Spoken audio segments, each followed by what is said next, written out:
I was filming this whole video on my DJI, and then the battery died. So I'm gonna try filming this with my iPhone, and we're gonna go over there to do it.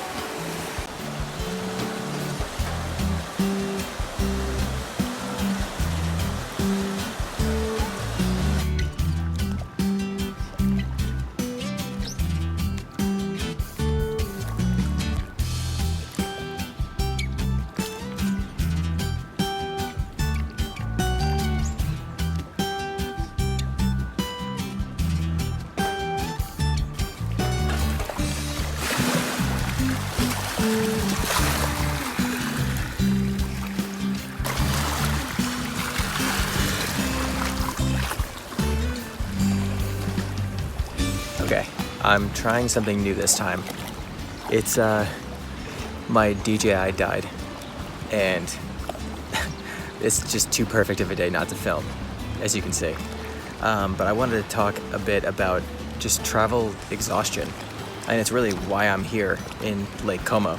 So, travel exhaustion is essentially, I mean, it's probably self-explanatory. It's just when you are tired from traveling and like nothing seems exciting anymore. You're in a new city, you're in a new place, and you just don't want to see any of it.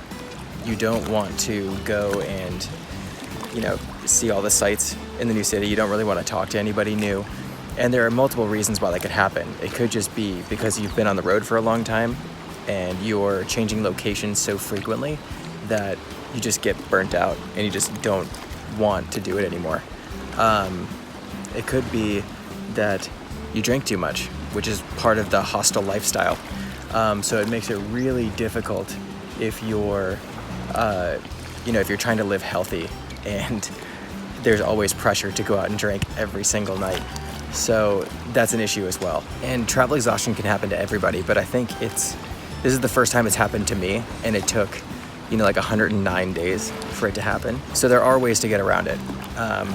The first is just making time for yourself. Not feeling that because you're always in a hostel that you have to be going out all the time. You have to be meeting new people all the time. You can just go and wander and do your own thing. You can get a private room if you want to, if you don't particularly feel like socializing. Another thing is you can refrain from drinking. That's also a possibility. As difficult as it might seem in hostel life, you can say no to going out and getting drunk.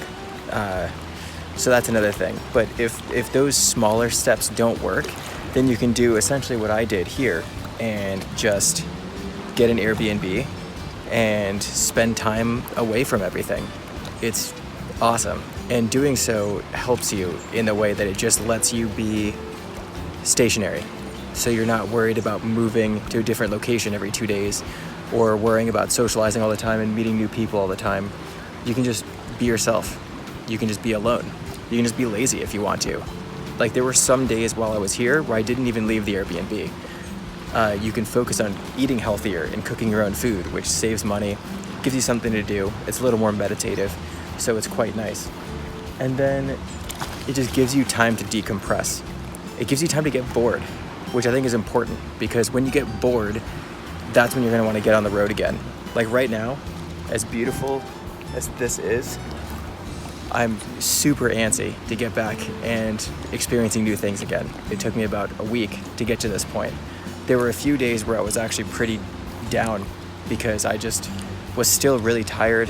I felt like this solitude wasn't doing me any good, and I was worried that I just wasn't gonna snap out of it. And then I realized I should probably stop drinking a bottle of wine every night.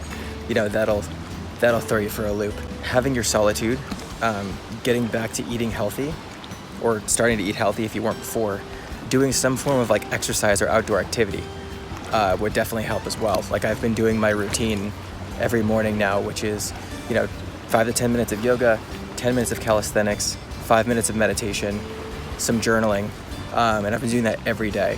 And that obviously helps make you feel better too. And obviously just going outside, getting some sun, like I'm doing right now.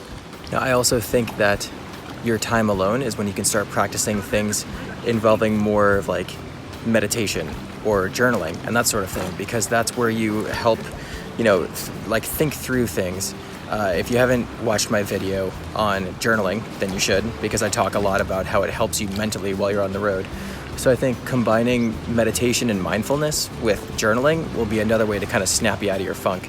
Because, you know, when you're long-term traveling like this, I think it's very easy to forget how good things are and how great you have it. Sometimes all you need to get out of a traveler's funk is just to have a little bit of solitude, focus on yourself, get back to practicing wellness, both physical and mental, and just give yourself time.